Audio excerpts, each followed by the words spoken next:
Billy Gilman fan. I'm sure Billy remembers when he really broke through big with that album. He probably does not want to look at it. How many had that on cassette CD somewhere?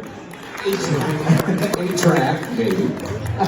All right, so when you come across that album cover or that song comes on, you all know that song, right? Or no? Okay. So what do you think about when you see that Billy?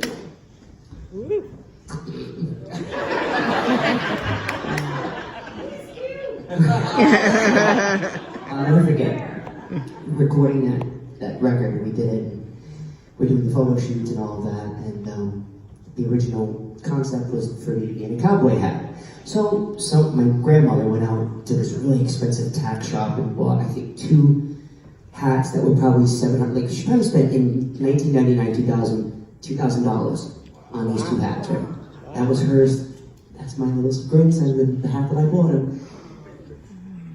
Maybe a week into getting ready to stamp our approval, everything's done. We get a phone call from the headquarters in Sony in New York, Tommy Mottola, who's married to Mariah Carey.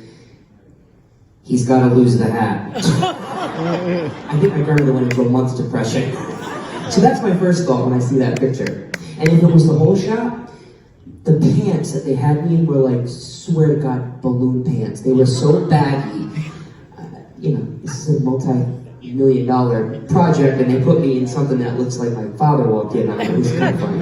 If you can see the whole picture. Thank God you can't. Well, wait till you see this one. Can you imagine Billy Gilman, 11, 12 years old, showing up at a country music award show with the biggest names of country music, walking the red carpet and rocking it, don't you think? How long do you think you were there? It had to be the Academy of Country Music Awards or CMA's, one of them. That was my second time at the award show. I was 13. My teeth slowly started to get better. Not good. Yeah, that was a good memory. I think I was nominated that year. I think I was nominated for a video, song, and album. And I Hope You Dance took it all. So Leanne Womack, I have a vendetta out for her. Good song, though. So what was it like going to an award show as a kid? I mean, you're walking in a room, 1, you're being on national television, then 2, just full of country music superstars. What was that feeling like, or who do you remember seeing when you came in? Oh, Kenny Rogers was standing right beside me, and Montgomery Gentry was to the right, which is really cool because I don't know if you guys are familiar with some of the stuff that I've released in the past maybe 8, 9, 10 years before The Voice. I did a charity project called The Choice, and it was the only, to this day too, the only song in country music that had more than 8 artists. We had 18 artists, and both Montgomery Gentry and Kenny Rogers were on that record. So it's kind of really neat, and that's the greatest thing about country music, their family. They don't forget.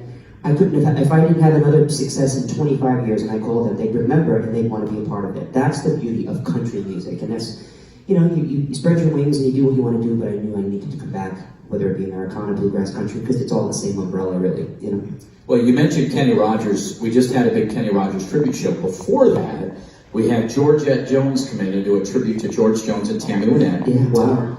She saw your picture that you were going to be the next show we had, and she said, tell Billy Gilman he did the best version of my mom's song, Till I Can Make It On My Own. We're talking about Tammy Wynnette's Till I Can Make It On My Own. She said that. You did the best version. She's been on her. Yeah. That's awesome. I've met her a few times at Fanfare, CMA Fest. I don't know if you guys are familiar with that. It's all these artists go into Nashville and sign autographs at booths and then put out concerts. And I saw her a couple of times during that week, and she's just unbelievable. History, it's just such a history, life.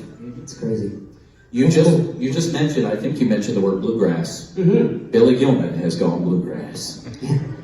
Who would have thought? I mean, bluegrass. All right, but we've got some Liberace grass.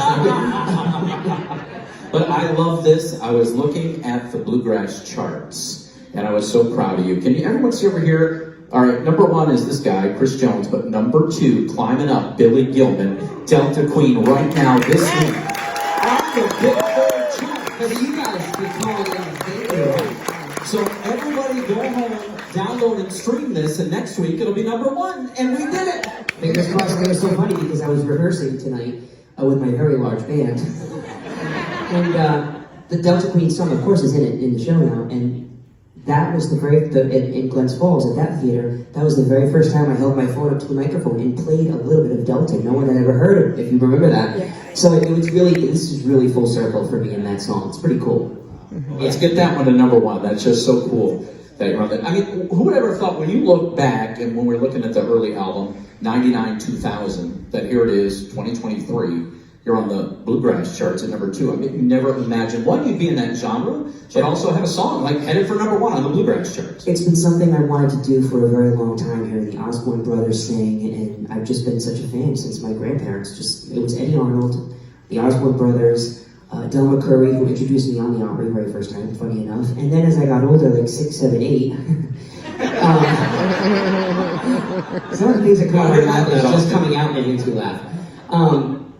It was Alison Krauss and all, because I was a kid and singing so high, those are the only people I could sing along to. So, the smile on your face lets me know that you need me. That was one of the first songs. It was Keith Whitley, but she did a huge rendition of bluegrass. So it's been something that it's been on the back burner for, I would say, 15 years, because everyone thought I was crazy trying to do this. And I'm telling you, the way I write, the way I love songwriting, and the way I sing, it just fits. This is my next home. For how long, I don't know, but if it keeps going like that, hopefully a while. So I appreciate all you downloaders. Billy Gilman fan. I'm sure Billy